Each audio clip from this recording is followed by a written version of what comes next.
पारस के अंदर देश और धर्म का ऐसा जुनून है कि उन्होंने कुंभ में शाही स्नान करने के लिए साइकिल से 850 किलोमीटर का सफ़र तय किया।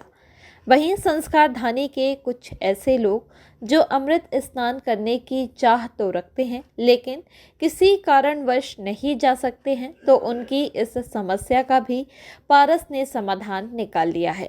दरअसल कुंभ अमृत स्नान के दौरान पारस गंगा जल अपने साथ एक बॉटल में लेकर आए, जिसके चलते आज पूरे विधि विधान के साथ उस गंगा जल को मां नर्मदा में मिलाकर उस जल को और भी पवित्र किया गया है।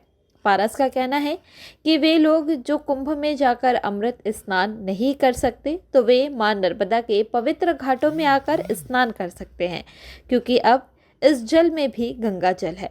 पारस की माने तो वे देश और धर्म के लिए कुछ भी कर सकते हैं। उनका सिर्फ एक ही संदेश है कि देश के लिए राष्ट्रीय ध्वज है तो धर्म के लिए मां नर्मदा। मैं भैया प्रयागराज गया था साइकिल से, मेरी यात्रा थी जो प्रयागराज तक जाके यहाँ नर्मदा जी में समाप्त हुई। 850 किलोमीटर की मेरी यात्रा थी, जिसमें मैंने द्वितीय अमृत स्नान का जो गंगा जी का जल था वो जल बॉटल में ला के और माँ नर्मदा जी में अर्पण किया, महाराज लोगों के आशीर्वाद से, मंत्रों के साथ, कि जो भी जबलपुर के असहाय, असमर्थ और किसी कारणवश महाकुंभ में स्नान नहीं कर पा रहे हैं, नहीं पहुंच पा रहे हैं, तो माँ नर्मदा में आज तृतीय अमृत स्नान के दिन यानी बसंत पंचमी के दिन यहाँ पर अर्पण कर दिया है। जो भी अब जबलपुर वासी और जबलपुर क्या अरब सागर तक जहाँ तक नर्मदा जी जा रही है वहाँ तक ये गंगा जी का जल नर्मदा जी के साथ रहेगा। हर हर गंगे नमामि गंगे। सोचा आपने, कैसे आपके मन में आया कि जो जबलपुर में जो छूट रहा है उसको कहीं ना कहीं? वहाँ जब मैं 29 तारीख को था वहाँ मैंने 5000 लोगों को मौत देखी साक्षात आंखों से। मैं भी उधरी पे था। वो तो माई का आशीर्वाद है कि मैं भी जिंदा वापस आया हूँ वहाँ से। तो फिर मैंने बोला इतना तो करना बनता है कि हमारे जबलपुर के लोग कम से कम वहाँ पर, देखो व्यवस्था तो वहाँ ठीक है, परंतु क्या है कि जब एक बार में इतने सारे लोग जाएंगे वहाँ पे तो अव्यवस्थाएं होती हैं। कुछ प्रशासन की भी गलती है, कुछ राजनीतिक भी गलती है, अब सबको अपन नहीं बोल सकते हैं। व्यवस्था ठीक है वहाँ पे? दर्शन अच्छे से हुए? दर्शन हमारे बहुत अच्छे से हुए। संगम तट पर हमारा स्नान हुआ। ठीक 3 बजे रात को मैंने 26 जनवरी को वहाँ पे ये देश का तिरंगा भी लहराया। मेरा मुद्दा है देश और धर्म, तो देश के लिए तिरंगा है और धर्म के लिए नर्मदा जी। इससे पहले कहीं गए थे? हाँ, इससे पहले मैं पिछले साल गया था जबलपुर से उज्जैन महाकाल। वो मेरी 550 किलोमीटर की यात्रा थी। कैसा लग रहा है जबलपुर में आकर? बस खुद से गर्व महसूस हो रहा है।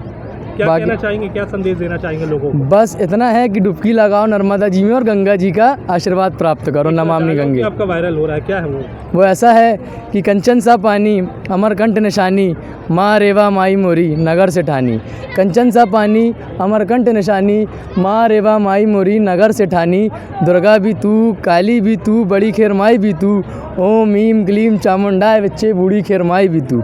कि दुर्गा भी तू, काली भी तू, बड़ी खेर माई भी तू, ओम मीम क्लीम चामुंडाय बच्चे बूढ़ी खेर माई भी तू। और मुझ पत्थर को पारस कर दिया, जबलपुर में सुकू का आंचल कर दिया। सारे हिंदुस्तान की ज़ुबानी, खल खल बहत रहे माँ नर्मदा राजरानी, खल खल बहत रहे माँ नर्मदा राजरानी, मात नर्मदे। श्री राधे सभी को मात नर्मदे यार, गंगे यार। हमारे माननीय श्री पारस भैया ये प्रयागराज से आए हैं, साइकिल्स की यात्रा की। सभी भक्तों के लिए जो नर्मदा जल गंगा जल लेकर आए, नर्मदा तट में मिलाएँ, बहुत सराहनीय कार्य है। इनके द्वारा नए यंग लोगों को मार्गदर्शन देने की बहुत बड़ा विकल्प सोच रहे हैं। सभी को धर्म आस्था से जुड़े हुए हैं। बहुत अच्छा लगा इनको पूजन वेद मंत्रों द्वारा स्वस्ति वाचन करके गंगा जल को नर्मदा जल में मिलाए। कुंभ द्वारा, कुंभ का आया हुआ जल जो नर्मदा जी के तट पर संस्कारवासी धानी में निवास करते हैं। आज जो नहीं जा पा रहे हैं उनके लिए बहुत यहीं नर्मदा जी में स्नान कर सकते हैं। वहाँ से जल ले आए हुए कुंभ से, तो नर्मदा तट पर जल मिलाया गया है। और जो माँ नर्मदा किनारे जो नहीं जा, किसी कारणवश नहीं जा सकें, स्नान का पूरा पुण्य फल प्राप्त मिलेगा।